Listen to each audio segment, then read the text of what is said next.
There is a statistic so remarkable that it bears repeating slowly, so that the full weight of it has time to settle. For 47 consecutive years, every single year from 1977 through 2023, the Ford F-Series has been the best-selling vehicle in the United States. Not the best-selling truck, not the best-selling American vehicle, the best-selling vehicle, full stop, in the largest and most competitive automobile market on the planet. It has outsold every car that Toyota has ever built in America. It has outsold every SUV that General Motors has ever offered. It has outsold minivans and sedans and crossovers and sports cars and every other category of personal transportation that the global automotive industry has produced in nearly half a century of trying. In the time it takes you to watch this video, Ford will have built and sold approximately 150 F-Series trucks. By the time you go to sleep tonight, the number will be in the thousands. This is not a product. This is a phenomenon. And the story of how it became one begins not in triumph, but in crisis. Not in confidence, but in desperation. In a Ford Motor Company that in the years immediately following the Second World War was in considerably worse shape than most Americans have ever been told. Henry Ford I died in April of 1947, and what he left behind was not the thriving industrial empire that the mythology of American capitalism would have you believe. It was a company in genuine distress, financially weakened by years of mismanagement, organizationally chaotic after a decade in which the founder's advancing age and increasingly erratic judgment had driven out the talented executives who might have provided stability, and technologically behind a General Motors that had spent the war years quietly positioning itself for post-war dominance with the discipline and strategic clarity that Ford had entirely failed to match. Henry Ford II, the grandson who inherited the wreckage at the age of 28 with no meaningful management experience and an organization that had been run for years on fear and personal loyalty rather than professional competence, later described what he found when he took over as a company that was losing $1 million a day. $1 million a day in 1945 money, in a country where the average factory worker earned less than $3,000 a year. The young Henry's response to this crisis was one of the most remarkable corporate turnarounds in American business history, and it began with a single decision of almost brutal simplicity. He hired people who knew what they were doing. The group of young former military officers and management consultants that he brought into Ford in 1946 became known, with a mixture of admiration and resentment from the company's old guard, as the Whiz Kids, 10 men, most of them veterans of the Army Air Force's Statistical Control Operation, who arrived at Ford with no automotive experience whatsoever, and an absolute conviction that the principles of systematic management and data-driven decision-making that had helped organize the largest military operation in human history could be applied with equal effectiveness to the task of building and selling automobiles. They were right, and the friction their arrival generated inside a company that had operated for decades on the instincts of one man rather than the analysis of many was enormous and productive in equal measure. It was in this context of institutional reinvention and competitive urgency that Ford began developing what would become the F-Series. The company's existing truck lineup in the immediate post-war years was built on pre-war architecture, designs and engineering that had been frozen in place during the war years, when the factories were occupied with military production and civilian vehicle development had simply stopped. Every American manufacturer was in the same position to some degree. But Ford's truck lineup was particularly dated, and the commercial truck market in post-war America was not a secondary consideration. It was a primary one. The returning veterans who were buying homes in the suburbs and starting small businesses and rebuilding a country that had spent 4 years focused on destruction rather than construction needed trucks. Real trucks, capable trucks, trucks that could carry lumber and haul equipment and tow trailers and do the 10,000 kinds of work that the post-war economic boom was generating at a rate that nobody had quite anticipated. Ford's answer was a complete, clean sheet redesign that the company announced in 1948 under the name Bonus Built, a marketing formulation that was less catchy than what it would eventually be called, but that communicated the essential promise accurately enough. The trucks that emerged from this program, designated the F1 through the F8 depending on their payload capacity, were not revolutionary in any single technical respect. They did not introduce a new engine technology, or a radical new manufacturing process, or a suspension concept that had never been seen before.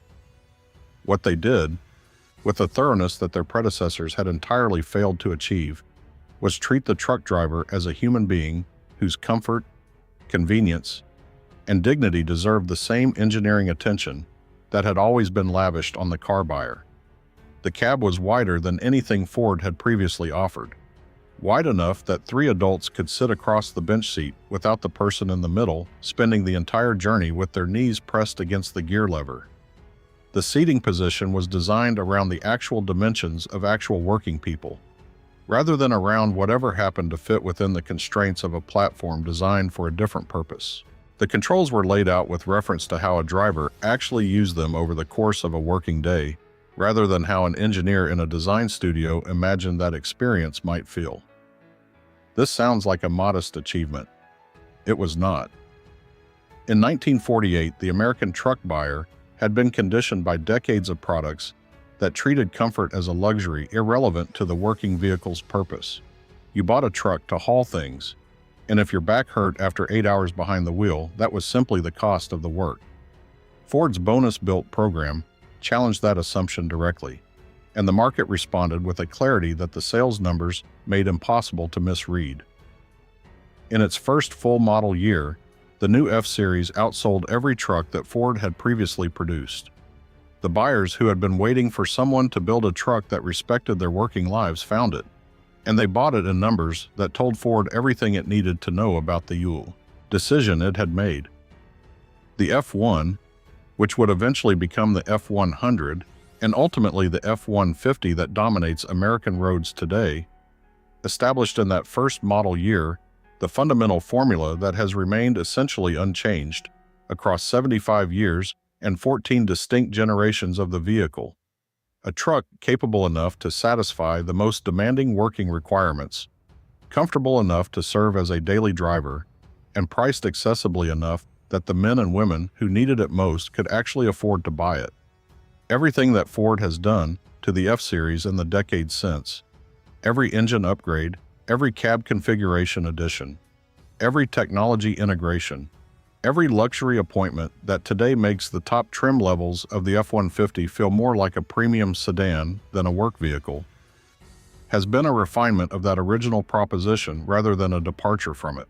By the early 1950s, Ford had established something valuable and fragile in equal measure, a reputation among American working men as the truck manufacturer that actually understood what they needed. Valuable because reputation in the commercial vehicle market is not built through advertising or showroom design or the kind of aspirational lifestyle marketing that sells passenger cars. It is built through reliability demonstrated over years of hard use, through word of mouth between men who trust each other's judgment about tools and equipment, through the accumulated experience of thousands of working days in conditions that expose every weakness a vehicle possesses. Fragile because that same reputation, once damaged by a product that fails to live up to its promise, is extraordinarily difficult to rebuild. The men who bought F-Series trucks in the early 50s were not brand loyalists in the passive, habitual sense. They were professionals making considered decisions about equipment they depended on, and if Ford gave them a reason to look elsewhere, they would look elsewhere without sentiment or hesitation. General Motors understood this perfectly, and in 1947, the same year that Henry Ford II was beginning his corporate turnaround, Chevrolet had launched its own redesigned truck lineup with exactly the same intention that Ford's Bonus Built program represented: to treat the truck buyer as someone whose working comfort and operational needs deserve genuine engineering attention rather than afterthought accommodation. The advanced design trucks that Chevrolet produced through the late 40s and into the 50s were honest, capable, well-executed vehicles, and they sold in numbers that confirmed what both companies already knew: that the post-war American truck market was large enough to support two serious competitors, but competitive enough that neither could afford to stand still. The battle that developed between Ford and Chevrolet in the truck market through the 1950s was in many respects more consequential than the parallel rivalry between their passenger car divisions, because it was a battle being fought for the loyalty of buyers who use their vehicles professionally and whose purchasing decisions were based on performance rather than fashion. These were not people who bought a new truck because it had a more attractive grille than last year's model. They bought a new truck when their old one wore out, or when a competitor offered a genuinely superior capability that their current vehicle could not match. Winning their business required constant, substantive improvement, not the annual styling refreshes and superficial feature additions that drove passenger car sales cycles, but real advances in payload capacity, engine durability, transmission reliability, and the thousand smaller details of daily working life that separated a good truck from a great one. Ford's answer to this challenge came in 1953 with the launch of what the company called the fifth-generation F-Series, a redesign significant enough in its engineering depth that it reset the competitive standard in ways that Chevrolet spent the better part of 3 years catching up to. The new trucks were lower and wider than their predecessors, with a center of gravity that improved stability under load, and a cab design that had been developed with an attention to ergonomic detail that was genuinely new in the truck segment. The instrument panel was redesigned around the principle that a driver who spent 10 hours a day behind the wheel should be able to read every gauge and reach every control without taking his eyes off the road or shifting his weight in the seat. The seat itself was wider and better supported than anything Ford had previously offered, with cushioning designed to absorb road vibration over long distances rather than simply providing a surface to sit on. But the most significant development of the 1953 generation was not visible from the outside and was not mentioned prominently in Ford's marketing materials because it was the kind of engineering improvement that only reveals its value over years of accumulated use rather than in a showroom comparison or a short test drive. Ford had fundamentally revised the F-Series frame architecture, moving to a design that distributed stress loads more effectively across the entire structure rather than concentrating them at specific points that were prone to fatigue failure under repeated heavy loading. This sounds technical because it is technical, but its practical consequence was straightforward. The trucks lasted longer. They held up better under sustained heavy use. They reached higher mileages before requiring major structural attention. For a buyer who was calculating the total cost of ownership over the working life of the vehicle rather than just the purchase price, this was not a minor refinement. It was the difference between a truck that paid for itself and one that did not. The commercial results of the 1953 generation confirmed that Ford had made the right calls. Sales increased substantially over the previous generation, and more importantly, the pattern of repeat purchases. Buyers who had owned one F-Series and came back for another strengthened in ways that the sales data made legible, even if the individual stories behind those numbers were invisible in the aggregate. A farmer in Iowa who had run his 51 F1 for 2 years of hard use and found it still mechanically sound when a neighbor's comparable Chevrolet had needed a significant repair was not going to need a brochure to tell him what to buy next. He was going to walk into a Ford dealer and order another one. Multiplied across hundreds of thousands of buyers making similar calculations, that pattern of earned loyalty was building something that would eventually prove more durable than any single model year's engineering advantage.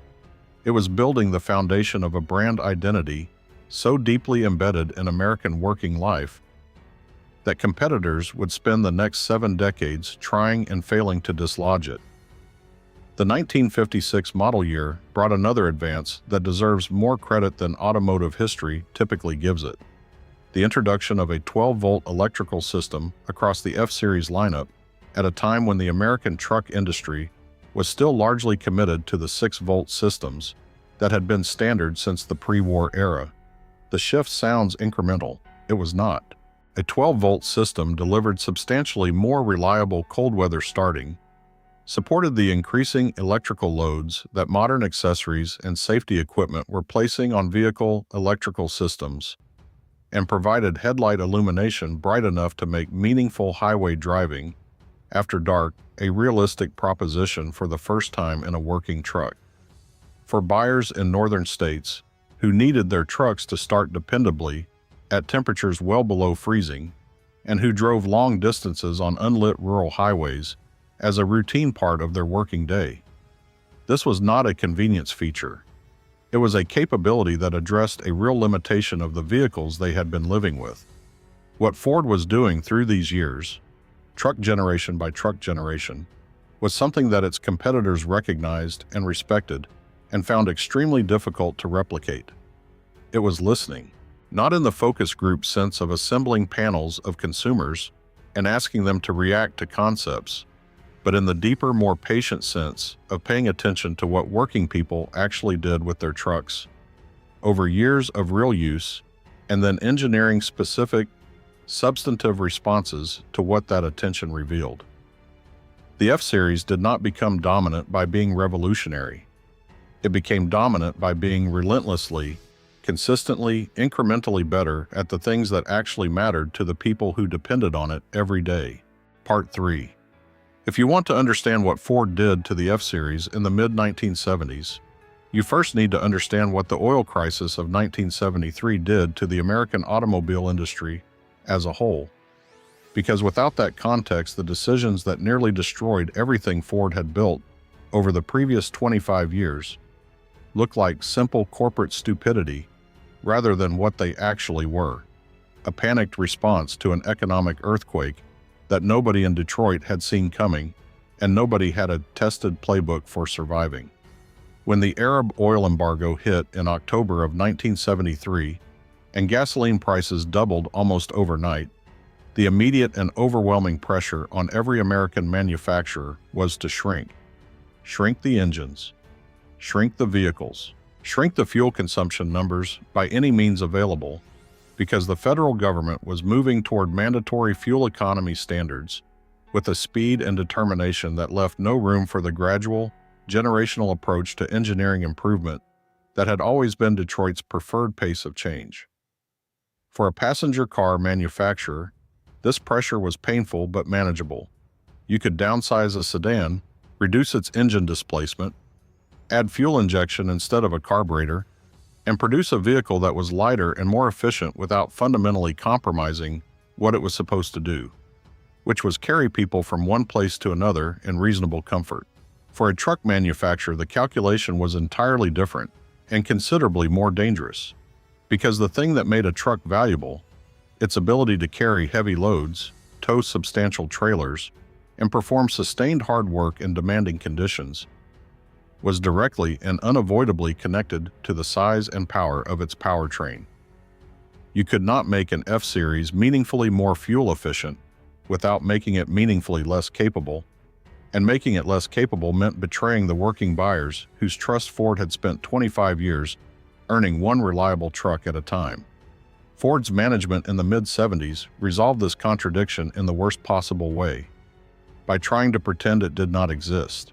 The 1973 through 1976 F-Series generations were burdened with emissions control equipment that had been added to existing engine designs with the urgency of a company responding to regulatory deadlines rather than the care of engineers solving problems properly. The results were predictable to anyone who understood what was happening mechanically, even if they were not predictable to the executives who approved the production specifications. The engines ran hotter than their internal components were designed to tolerate over extended periods. The emissions hardware introduced vacuum lines and control systems of considerable complexity that multiplied the potential failure points in a drivetrain that had previously been valued precisely for its mechanical simplicity. Fuel economy improved modestly. Reliability, in the judgment of the buyers who depended on these trucks for their livelihoods, declined noticeably. The letters that began arriving at Ford's customer service department through 1974 and 75 were not the politely worded complaints of dissatisfied consumers seeking resolution through proper channels. They were the blunt, specific, sometimes profane communications of working men who felt that a company they had trusted had let them down in ways that had cost them money and time and jobs. A contractor in Georgia wrote that his new F-250 had left him stranded on a job site 3 times in its first 6 months of ownership, and that he had never had that experience with any of the 4 previous F-Series trucks he had owned. A rancher in Wyoming described in precise detail the sequence of failures his truck had experienced and noted that his father had run an F-100 for 11 years without a single mechanical breakdown that prevented him from completing a working day. The comparison between what the F-Series had been and what it was becoming in the emissions control era was being made constantly, specifically, and damagingly by exactly the buyers whose loyalty Ford could least afford to lose. Inside Ford's truck engineering division, this period was marked by a frustration that several of the engineers who lived through it would describe decades later in terms that made clear how deeply they felt the gap between what they were being asked to produce and what they knew how to build. The technical knowledge to solve the emissions problem properly, to redesign the engines from the combustion chamber outward to meet the new standards without sacrificing the durability and reliability that the F-Series reputation rested on, existed within the company. What did not exist was the time and the budget to apply that knowledge at the pace the regulatory calendar was demanding. The engineers were being asked to retrofit solutions onto existing designs rather than engineer new ones, and they knew the difference between those two approaches better than anyone. The turnaround began in earnest with the 1977 model year, and it began with a decision that seems obvious in retrospect, but required genuine courage in the context of a company that was still absorbing the financial aftershocks of the oil crisis. Ford committed to a complete engine redesign program for the F-Series that would address the emissions requirements properly rather than through the add-on approach that had caused the reliability problems of the previous 3 years.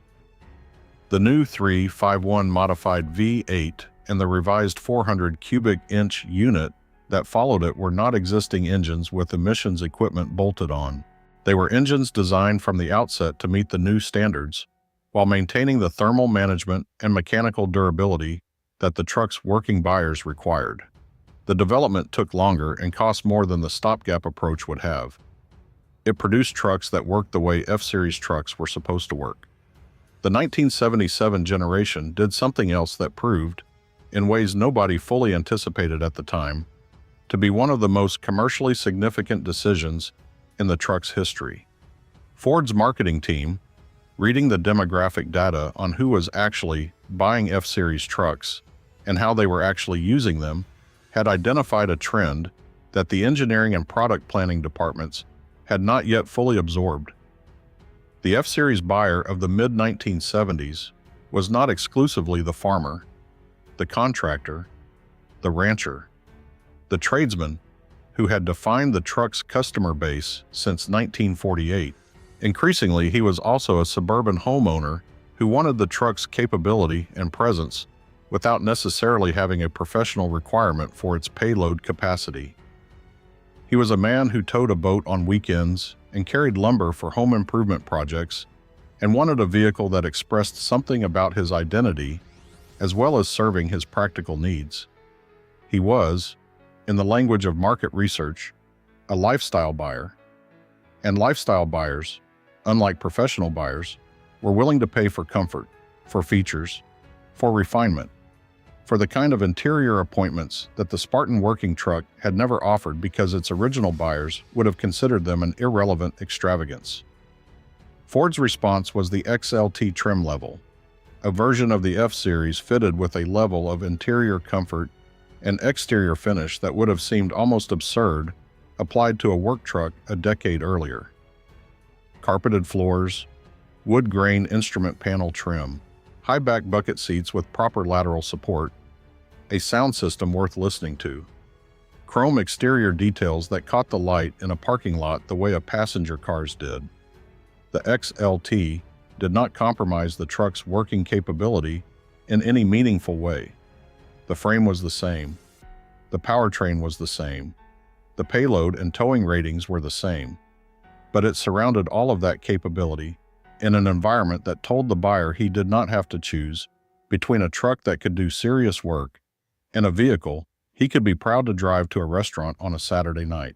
There is a particular kind of corporate courage that only reveals itself under pressure, and the decision that Ford announced in the fall of 2013 that the next generation F-150 due in showrooms for the 2015 model year would have a body built almost entirely from aluminum rather than steel, required that kind of courage in quantities that most companies and most industries never find themselves needing to demonstrate. This was not a minor specification change or a quiet engineering refinement that would be noticed only by the specialists who read the fine print in technical publications. This was a fundamental reimagining of the most important structural element of the best-selling vehicle in America, announced publicly in advance, to a market that included hundreds of thousands of loyal buyers who had strong and specific opinions about what an F-Series truck was supposed to be made of, and an army of competitors who were watching with undisguised hope for any sign that Ford had finally made the mistake that would give them an opening. The numbers behind the decision were straightforward enough. Aluminum is significantly lighter than steel. The weight reduction in the new F-150's body and bed compared to its predecessor was approximately 700 pounds, which is not a rounding error. 700 pounds less weight meant better fuel economy, better payload efficiency, better towing dynamics, faster acceleration, and shorter stopping distances. In an era of increasingly stringent federal fuel economy standards, the corporate average fuel economy requirements that the Obama administration had tightened substantially in 2012, mandating fleet average efficiency levels that Detroit's truck-dependent product mix made extremely difficult to achieve. 700 pounds of weight reduction was not just a performance improvement. It was a regulatory survival strategy. Ford needed the aluminum F-150 to meet its federal obligations as much as it needed it to satisfy its customers. What the numbers could not tell Ford, what no amount of market research or focus group testing or engineering analysis could definitively answer in advance, was how American truck buyers would respond to the idea of an aluminum body. And this is where the story gets genuinely interesting, because the resistance that emerged in the months between Ford's announcement and the truck's arrival in dealerships was not irrational or uninformed. It was the considered skepticism of people who had spent their working lives around trucks and who understood, from direct experience rather than from brochures, that the durability of a truck's body under conditions of sustained hard use was not an abstract engineering specification. It was a daily reality that determined whether a vehicle earned its keep or became a liability. Aluminum had a reputation in the minds of working truck buyers that Ford's engineers knew they were going to have to overcome. It dented differently than steel, more easily under impact, in ways that were more expensive to repair at a conventional body shop. It could not be welded with the same equipment and techniques that every independent shop in America had used on steel bodies for decades, which raised genuine questions about repair costs and accessibility in rural areas where the nearest certified aluminum repair facility might be 200 miles away.